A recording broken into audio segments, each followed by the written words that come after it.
Hi everybody, today is December 10th, 2010. This is my Blue Ribbon chocolate cake. Done with three hearts.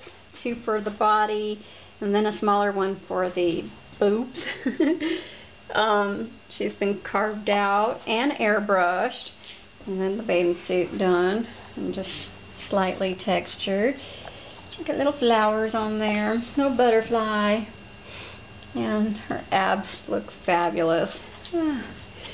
But anyways, I just thought I'd share this with you. This is the result of about 6 hours worth of decorating, which is not too bad. Back in the day, it probably would have taken me 3 days to do this.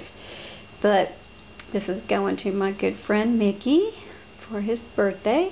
Hope he enjoys it. I don't think he's quite expecting this. He did want a fun kind of naughty cake, but he didn't want it too naughty, so I was like, okay, well. And I've never done a body, never done anything like this, quite like this, so I'm pretty happy with it. So